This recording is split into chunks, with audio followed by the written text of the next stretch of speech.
I have lived on Birchwood Lane for 20 years.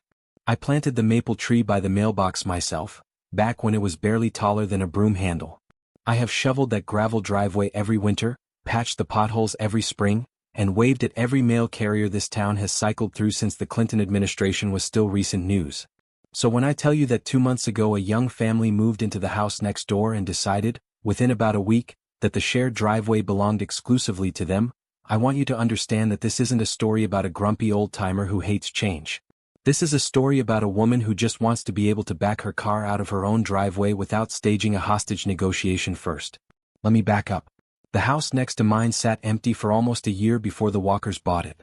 I actually remember feeling relieved when the moving truck finally showed up, because an empty house next door means weeds, raccoons, and the occasional nosy real estate agent knocking on your door asking if you're interested in selling. I was glad to have neighbors again. I baked banana bread. I'm not exaggerating. I wrapped it in foil with a little ribbon and walked it over myself the day after they moved in, the way my own mother used to do for every new family on this street, because that's just what you did where I grew up. The driveway in question isn't complicated. It's a single strip of gravel, maybe 20 feet wide, that runs between our two properties and splits into two separate parking pads near the back, mine on the left, theirs on the right. It's been that way since before I bought the house. There's no fence down the middle, no painted line, nothing fancy, just an old unspoken understanding between neighbors that you park on your half and you leave enough room for the person next to you to get their car in and out. It had worked fine with every neighbor I'd ever had. The Coopers lived there for 12 years before they retired to Florida, and in over a decade we never once had a cross word about that gravel strip. The trouble started almost immediately with the Walkers. The very first week, I came home from the grocery store to find a sedan parked sideways at the mouth of the driveway, completely blocking my access. I sat in my car in the street for a solid 5 minutes, signal blinking, waiting for someone to come move it. Nobody did.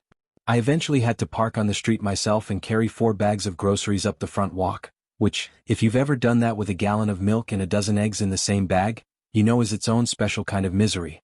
I told myself it was a fluke. New people, new house, maybe they just hadn't figured out the parking situation yet. I decided I'd be the friendly, patient neighbor and let it go. It happened again 2 days later. And then again after that. The moment that really stuck with me was on a Tuesday afternoon. I needed to leave for a dentist appointment, and there was a car parked square across the entrance to my side of the driveway, nose in like whoever parked it had simply decided that was as far as they felt like driving. A woman was out front, I'll call her Brittany because that's close enough to her actual name without using it, and she had a toddler in a little sun hat chasing bubbles around the yard. I walked over, smiling, and said something like, "Hi there, I'm so sorry to bother you, but would you mind moving your car a few feet? I need to get out for an appointment." She looked at the car, looked at me and said, "This is my driveway." I want to be very clear that I did not raise my voice. I did not roll my eyes, even though every instinct in my body wanted to. There was a small child 2 feet away from us blowing bubbles, and the last thing I was going to do was turn this into a scene that little girl would remember. So I just said, "It's actually a shared driveway, but no worries, I'll figure something out," and I walked back to my house and called the dentist's office to push my appointment back 40 minutes. That was 2 months ago. Since then, "I'll figure something out" has become something close to my daily mantra. Here's what my life has looked like since the Walkers moved in.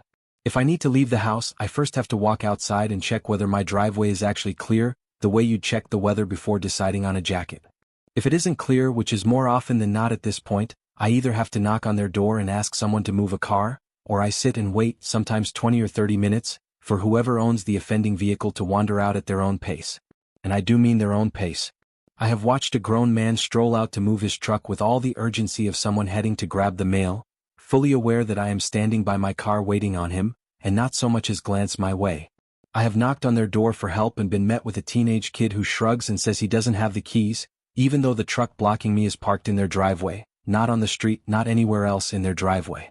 I have tried, more times than I can count, to have an actual conversation with either Brittany or her husband about setting up some kind of system, even something as simple as, "Please leave my half clear," and I have been met every single time with either silence, a slammed screen door, or a look so cold I have started referring to it privately as the glare. You'd think I'd ask them to give me a kidney, not ask them to park 6 inches to the right.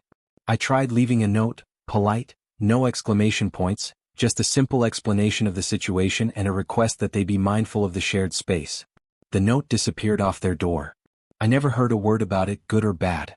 I tried once talking to Brittany's husband directly when I caught him outside. I said, "Hey, I don't want this to be a whole thing, I just need to be able to get my car out reliably. Is there any way we can work out which side is which?" He told me, and I'm quoting this as closely as I can remember it, "Yeah, we'll figure it out," and then went back inside. We did not figure it out. Nothing changed. If anything, it got worse because now there seemed to be more cars showing up at their house on a regular basis, friends, family, who knows, and every single one of them treated the entire gravel strip, my side included, as visitor parking for the Walker residents. Then came last Saturday night. I'd noticed the extra cars piling up around 6 in the evening and figured they were having people over, which fine, that's allowed, that's what neighbors do sometimes. I wasn't planning on going anywhere that night anyway, so I didn't think much of it. Then around 9 my sister called in a bit of a panic. Our mother, who lives about 40 minutes away in an assisted living community, had taken a fall.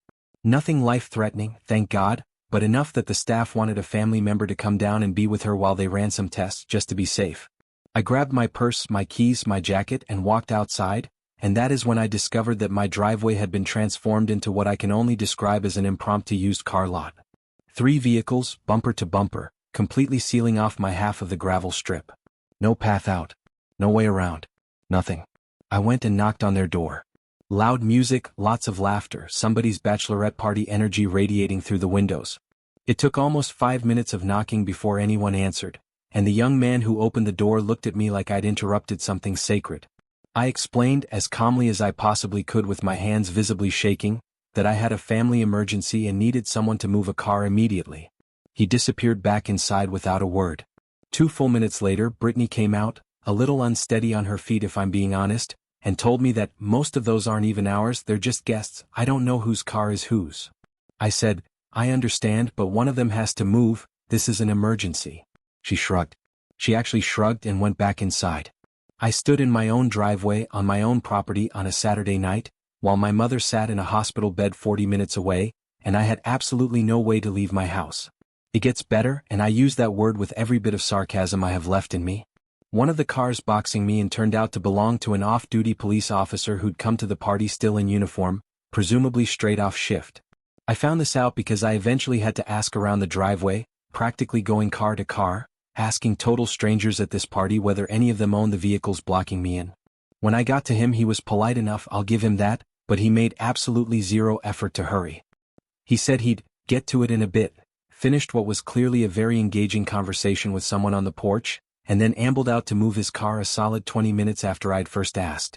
20 minutes. While my mother was in an emergency room. Because the law enforcement officer attending a party at my neighbor's house could not be bothered to set down his drink. By the time I finally got on the road, my sister had already arrived and the worst of the scare had passed. My mother was fine, just badly bruised and shaken, and is doing okay now. But I will never forget sitting in my driveway, engine running, trapped by other people's cars, calling my sister to say I didn't know when I'd get there, all because the people next door have decided that 20 feet of shared gravel belongs entirely to them. A few days after the party, I decided to try one more thing before giving up on the neighborly approach entirely.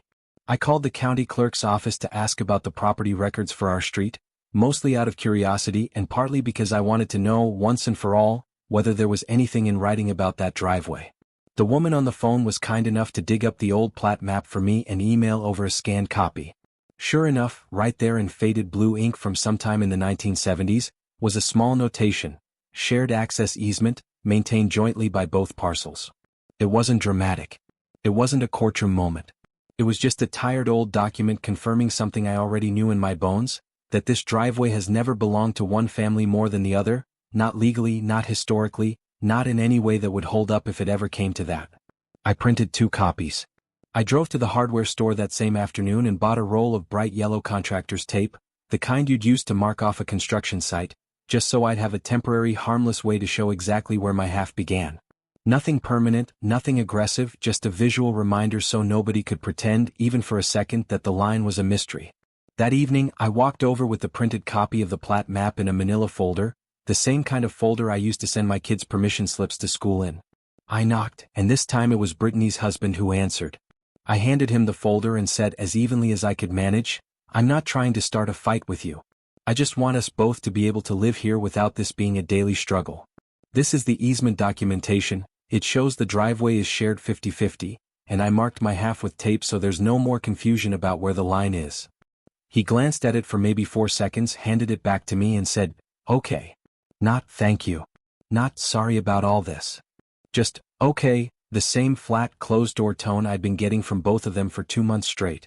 I went home that night not knowing whether anything would actually change, but at least feeling like I had done everything a reasonable, patient person could possibly do. It has been 5 days since I put that tape down. To their credit, the cars haven't blocked my exact half since then, not once, which honestly feels like a strange kind of victory after everything. But I've also noticed Brittany watching me through her front window anytime I step outside, arms crossed, like I'm the unreasonable one for wanting to drive my own car out of my own driveway. The tension hasn't disappeared, it's just gone quiet, the kind of quiet that makes you wonder what's coming next rather than feel relieved that something is finally over. I keep replaying the last 2 months in my head, trying to figure out where I went wrong if I went wrong. I brought banana bread. I was polite to a woman with a toddler when she told me, completely incorrectly, that a shared driveway was hers and hers alone.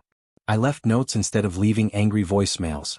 I have, every single time, chosen patience over confrontation, mostly because I don't want to be that neighbor, and partly because I genuinely believed that if I just gave it time, people would eventually realize that sharing 20 feet of gravel isn't actually that hard. But I'm done waiting for that realization to happen on its own. I've lived on this property for 2 decades. I raised my kids in that house.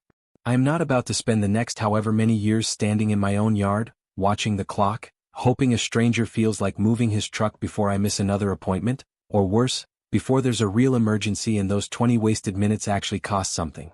So here's where I'm stuck, and honestly here's where I could use some outside perspective. Do I get the property survey pulled and find out exactly where the legal boundary on that driveway sits, so there's no more room for, "this is my driveway" nonsense? Do I look into putting up a small fence or a row of planters down the middle, just enough to make the line impossible to ignore?